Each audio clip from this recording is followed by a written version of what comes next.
looking pretty hardy in there.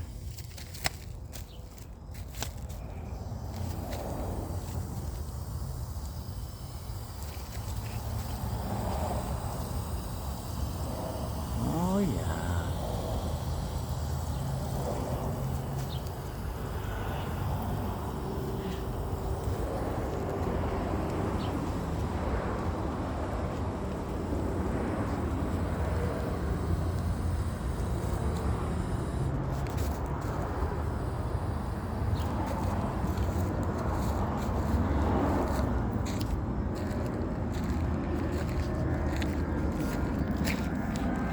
Hot peppers, tomatoes, some herbs.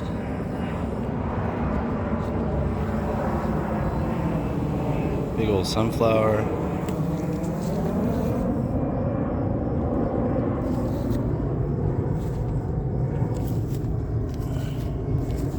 Oh yeah, got some tomatoes on there already.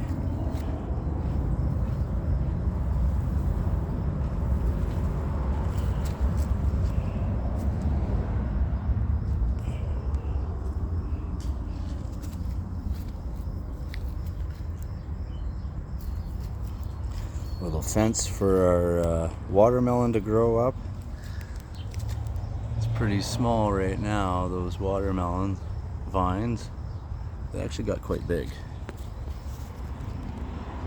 And then we got our heat net, this actually shields our plants from the sun, because when it's shining right there and it goes all the way down that way, and it sets over between those two trees right in there. So we get an afternoon blast of like plus 40 when it's heat. So this actually does quite a bit. It saved our plants, I'm not gonna lie. There's a lot of people I know that have their plants are really hurting through this little heat wave. But little things like this, even if it takes 25% of the sunlight, or 10%, it's a big difference. It makes a big difference.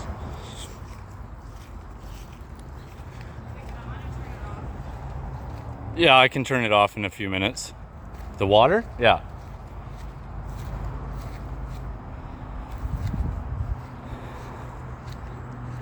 And you can see these a little yellowed out, but they're gonna be all right. They'll be fine.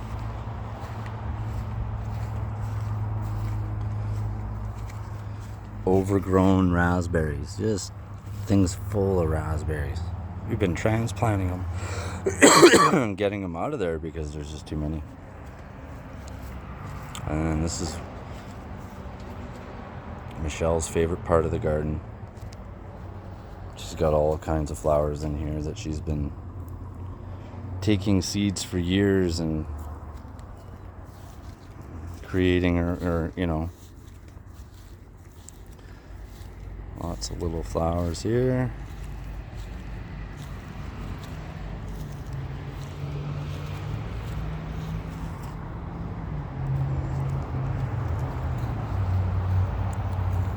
And even in our stump, old stump, she put some flowers everywhere she could. She did.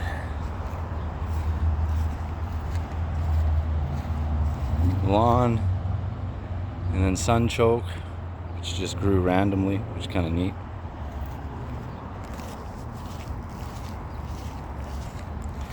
It's hot. You gotta do everything you can to keep everything kind of, you want it to get all its sun and everything, but you want to control the climate a little bit, because it's plus 40 after all the 2 weeks of rain. Everything can become, humid and not consistent. So what we try to do is, any way we can, we try to control what we can. And it might not seem like a lot, but our plants are looking really good after doing this day after day, every day. Another thing is that I tried out this year is that I over exaggerated my heaps of dirt. So they're about a foot tall, you know, and then I lined them up with brick and old rocks that we didn't think we were going to need anywhere. So I just took a hammer to it. I busted up all the old brick that wasn't being used, took all the rock. Keeps everything nice and cool. It keeps the water in. It keeps it into the keeps it in the root system a little bit more. And then if you need a little bit more water, then you just fill this trough up in between with a little bit of water. The water seeps in under here, kind of, and it keeps this water table. It keeps the water in here. It's been working just fine. We haven't had to overwater. You just do what you can. Do what you can with what you got.